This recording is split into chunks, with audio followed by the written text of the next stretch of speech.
Hello, this is Brian. Today is Monday, October 18th, 2021. My friend and I are along Isabella-Walker Pass Road.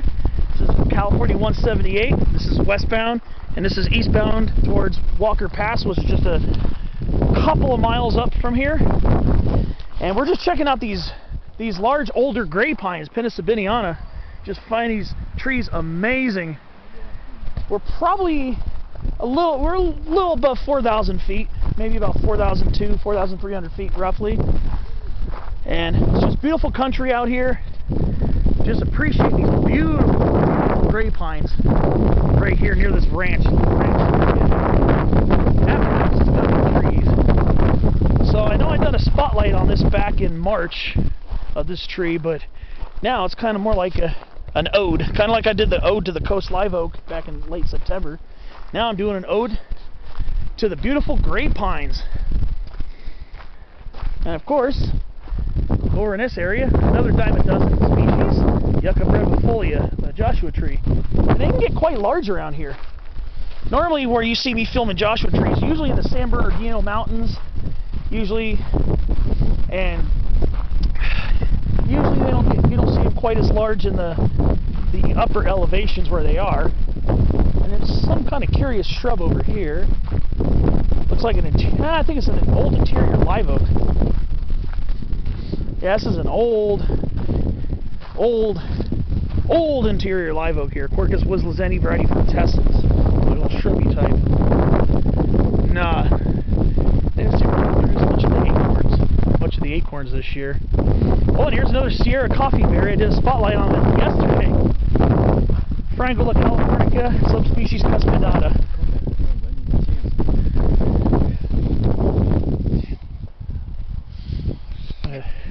Just enjoying these beautiful grape pines.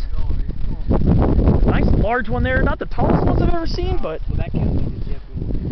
no, but the trunk on that is no lie. In fact, you got all these younger ones here.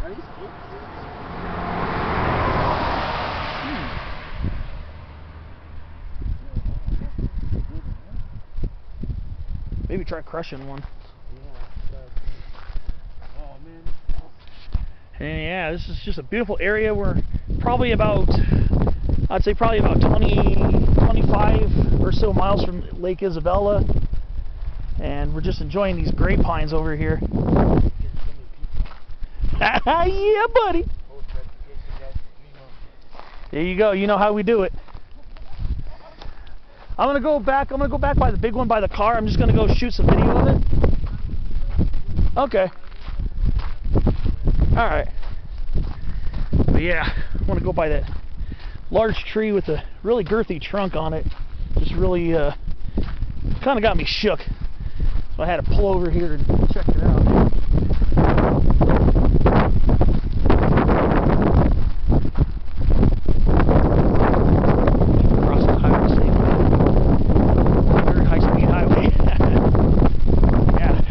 Go up next to this really large, beautiful specimen here. A nice big turnout over here.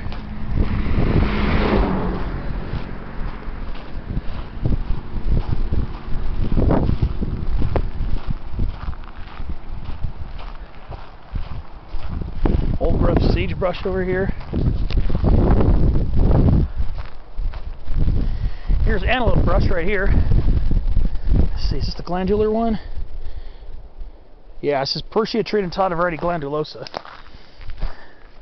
It's another variety tridentata, but that one's not glandular. But here, it's old gray pine here, right alongside Walker Pass Road. Always been enthused about this. I've passed by this tree quite a few times. Just huge old trunk, very old tree. Beautiful, absolutely stunning tree. Beautiful gray pine right here. And there's just a nice little grove of them right here. Look at that.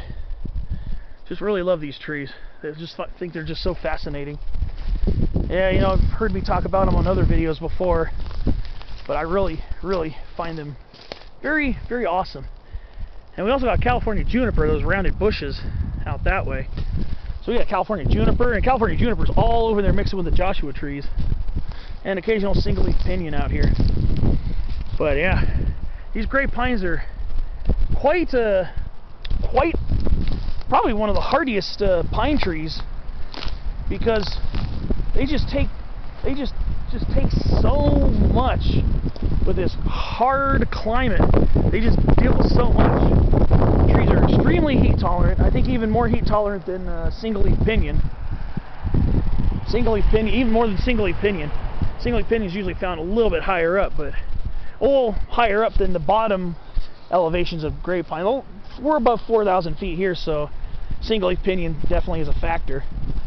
But if you ever drive through the Lake Isabella area, you'll see some hillsides that look very dry and arid, but then it'll be these scraggly pine trees growing up there. Those are those great pines that they just tolerate some of the harshest conditions, and then they just give the hillside such a charismatic vibe. Just such a charismatic vibe. You can see them growing all up this mountain right here. It's all great pine mixing in with single-leaf pinyon as you go up in elevation. I just find these trees so fascinating. The first time I ever saw one was definitely a very happy part of my life.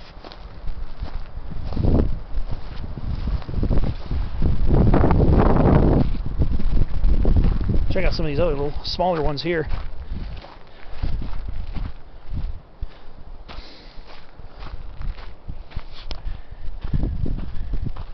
Just such awesome trees.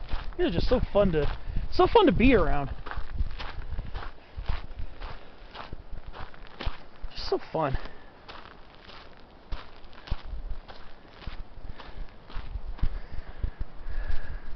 Here's the other one here. So look at that. Just the way they fork. Unlike their relatives, the ponderosa and Jeffrey pines that usually have a straight trunk and a central leader. Just the way these guys fork and branch off and form these bushy top crowns, sometimes very sparse crowns. Just amazing. I'm just always amazed by these trees.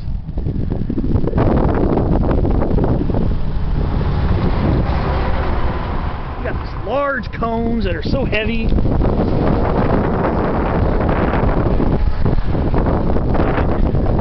can do some damage if they fall on you. This is actually a fairly small cone right here. But yeah, their cones can get large, and they can do some damage. But just join that guy right there.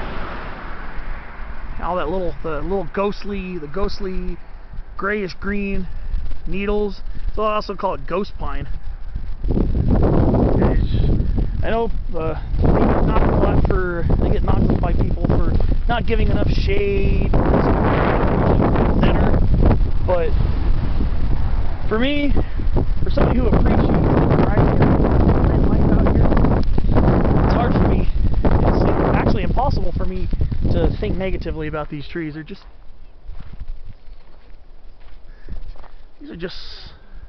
trees are just so fun to be around. Well, yeah, I just wanted to stop off here and just get a little shot of these awesome trees. Might shoot some other videos before I start heading back and then get ready to go back to work in the next couple of days. It's just great to get out. I didn't really do a lot of hiking, but I did a lot of, I'd call it sightseeing. My friend and I we've been doing a lot of sightseeing. He just picked up a really heavy gray pine cone. Those things can get heavy. But we'll see what other kind of adventures we get into today, and I'll see if we can pump out some more videos before the end of this. But thanks for watching. Come out to this area, Walker Pass. Just enjoy these awesome trees. And thanks for watching, and I'll see you on another video.